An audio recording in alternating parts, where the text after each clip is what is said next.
Hi everyone, it's Carrie, aka NerdyGirlCreates. Welcome back to my channel. It is Monday, so for my subscribers, you know what that means. And for everybody who's new, welcome. It is Manga Monday, and on Mondays, I review manga. And today we are going to talk about my dress-up darling. But before we get into that, I first want to thank everybody for getting me to 400 subscribers. And if you haven't already, please like, share, and subscribe. Hit the notification bell, and you'll be updated when I have a new video. I never thought I'd get to 400, but now new goal is let's get to 500, guys, and maybe I'll have a special live stream. A little bit about this channel for those who are new. I kind of like to reiterate some information.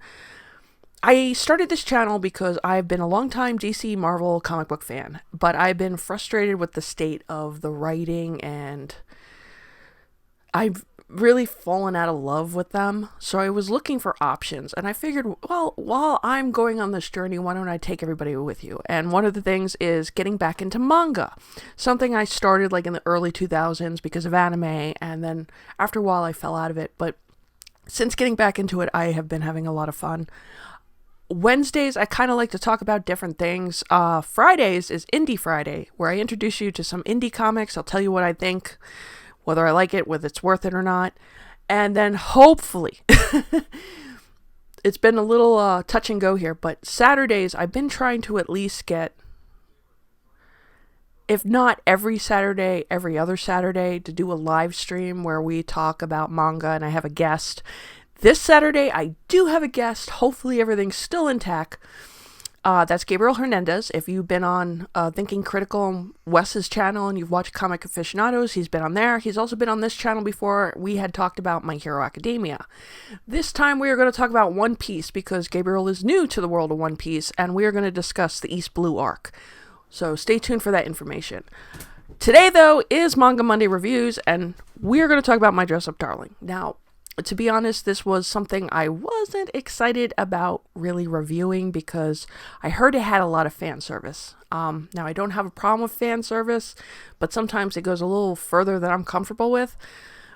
And I was worried that this would be one of those mangas. For those of you who don't know what I mean by fan service, I'm talking about for those who appreciate the female form. So, yeah, there sometimes is, they go a little in depth on the female form, if you know what I'm trying to tell you. Now this is a romantic comedy, and it focuses on a first-year high school boy named Gojo, who, when he was very young, his parents died, and he, went to live with his grandfather. Now, his grandfather has a doll shop, and he makes these very unique, dolls that are about yay big, and they're like Japanese geisha. Their clothes are made. Their faces are painted. Their hair is actually kind of like put in to make it look real. I forgot what he called those dolls, but I knew my grandmother had one, so I'm kind of familiar with it. They're very detailed. Most of the time, the head, I believe, is porcelain. And Goju falls in love with this art style and decides he wants to become a doll maker too, like his grandfather.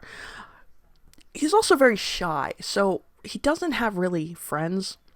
He kind of engrosses himself all the time into doll making, so he doesn't really go out and socialize. His social skills are very, let's say, limited. And on his first day of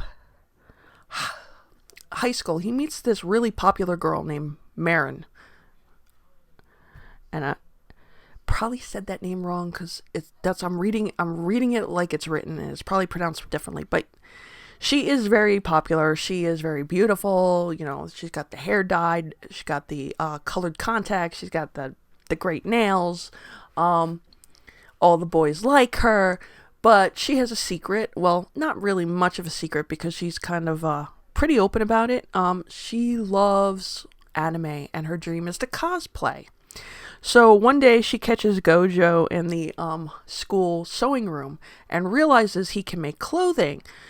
At first he's really nervous about her approaching him, and she shows him a costume she tried to put together, and it's really, really bad. And she convinces him to help her. Now, this is a 9-volume series. It is written by, and I apologize in advance, Shinichi Fukuda. And it's also an anime. I have been watching the anime. I will give you my thoughts on that at the end. Now, as for fan service, I think the fan service is done in a way to kind of like show the readers that Gojo is discovering that he is a teenage boy. Okay. It's nothing him physically doing anything. It's him just noticing stuff about Marin, the girl. I'm just going to say the girl. And realizing he's attracted to her, which is normal for a boy his age.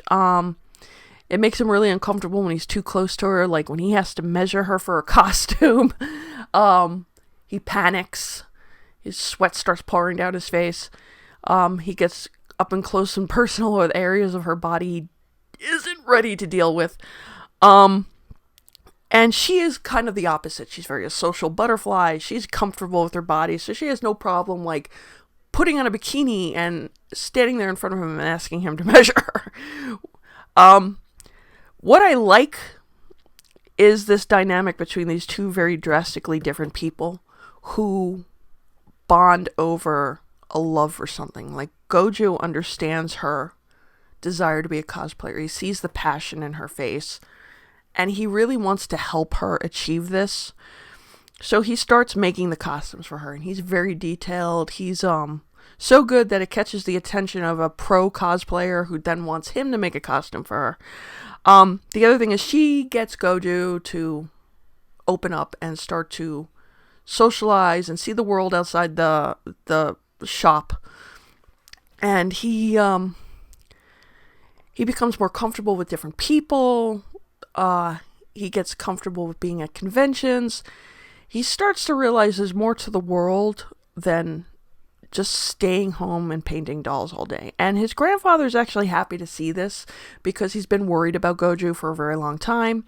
And he actually thinks this is helping him improve on his doll making and encourages him to keep going. I have not finished the series yet. I did start the anime, but I like to stay where I'm at in the manga with the anime until I'm finished with the manga, and then I will continue on. But I think, like I said, the fan service in this is not that bad so far.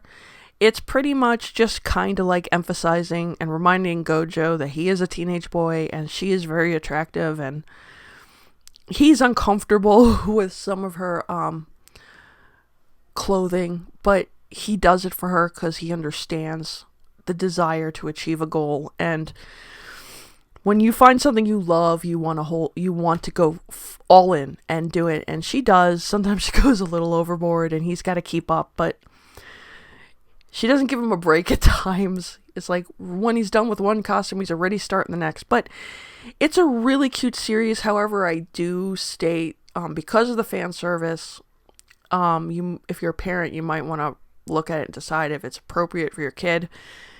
Because there is close-ups of certain areas. There is a nude scene so far that I've seen. It was like an accidental walk-in on somebody's scene. But, again, not as bad as I've seen in some stuff. But I think it works with the story of a boy coming to terms with puberty and also discovering love and the world outside of his grandfather's shop. So, and the costumes are beautiful. I love the art, the detail on everything that he makes for her, the cosplay events. I like how they emphasize her beauty and then how her appearance changes with each costume she puts on because she completely becomes engrossed in the character she is playing.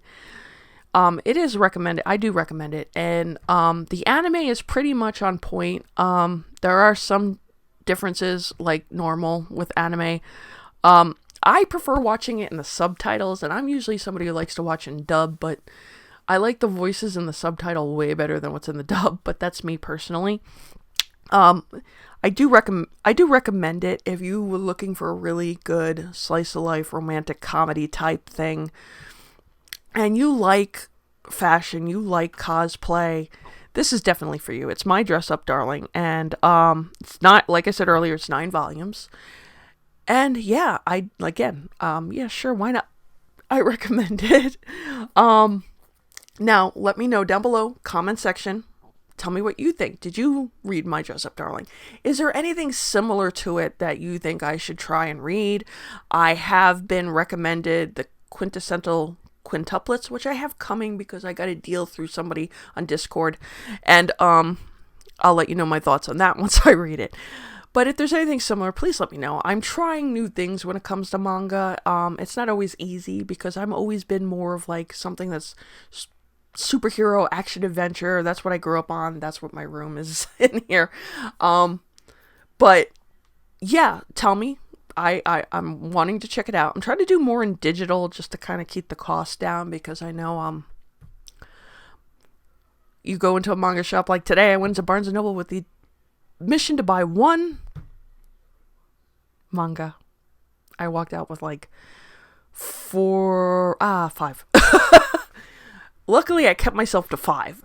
But, and luckily my Barnes & Noble near me is not as stacked as some Barnes & Noble when it comes to manga. And I didn't go across the street to my comic book shop because if I did that, then I'd really be in trouble. But yeah, I'm trying to do more digital. I'm trying to focus on physicals of series I've already started. And I do want to get into different types. I want to be open. I know some people have recommended other stuff that I'm kind of like delaying as much as possible. But you know what? Eventually I'm going to try it. So again, let me know your thoughts. Go ahead, comment down below. Do not forget to like, share, and subscribe. Stay tuned for that information on the live stream this Saturday. I'll come back Wednesday. I'll have another video. And then Friday, an indie comic review if you're interested. And yeah, I will see you on the next video. Bye.